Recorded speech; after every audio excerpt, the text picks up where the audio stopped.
future is already here. It's just not even Contemporary artworks from all over the world. Today we have 3 people who have worked behind the scenes to get our Biennale together, and if we didn't have them we wouldn't have that Biennale. So they're amazing people who've got expertise in specific fields that really are kinds of jobs that you can all maybe look out for when you leave school and want to work in the arts if you don't want to be an artist. Do all the artists got the works ready on time? And what happens if they are not? Well, that's a really good question. Not always, but most of the time they do. I'm a registrar, so my role is dealing with the artworks and making sure they get freighted and packed and delivered safely. Like a lot of the works you'll see in this Biennale have been exhibited elsewhere, so that means that it's just a matter of packing them up from wherever they're coming from in the world and transporting them here. But a lot of it depends on how the artist works as well, because there's, say, a couple of artists that they like to produce their works on site, so they do an immediate response to the space and they basically create the work while they're here. Have you ever lost any work? I did see that question on your sheet, and I can simply say I haven't lost the work, but I mean, I've heard of things happening before where works do go missing, or there's been a miscommunication with the freight agent and things may sort of temporarily disappear.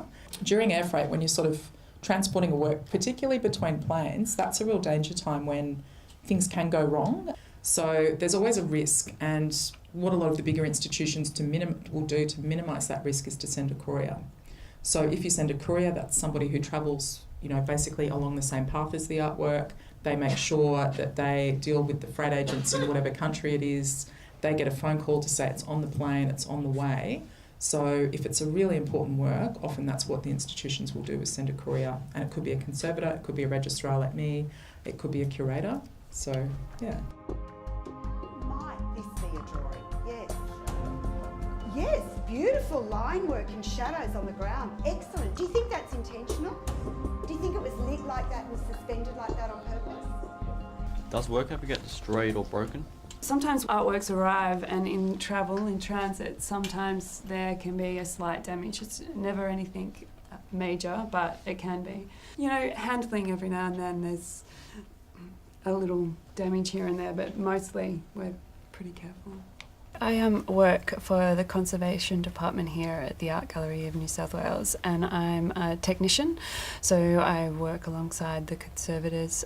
Say an artwork comes in and it's not in the greatest condition, and to get it on the wall it needs quite a bit of work. So in that I have to work with all the different departments to, from photography to curatorial to, to make sure that the artist intent is there with what we do with the artwork, and the materials that we use. Sometimes I have to source materials from rare places that take a long time they need to be manufactured.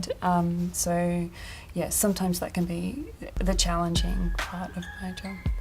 So we photograph all the artworks in here, and we also do portraiture. So this is a museum standard camera system, whereas this one you might find fashion photographers using it, people doing weddings, because it also shoots video as well, so it has a range of different uses. So the little chip on the back of your camera. Why are works photographed? Well, artworks are photographed as part of our general documentation of works in the gallery. I am a photographer as part of the art gallery studio here at the Art Gallery of New South Wales. We need to have a record of what they look like when they came into the gallery, because they're all here as loans, and we work with the conservators to make sure that they don't get damaged as part of their time here. So it's important to have a record of what they look like as they came in case there's any accidents, but also for our own archives, so that in the future if anyone says, oh, what happened during that Biennale of Sydney, what did the artworks look like? They're primarily installation works. They might be interactive things, performances, and we might need to explain that to people in the future through photography or film documentation. What kinds of situations do you find yourself in when photographing this work?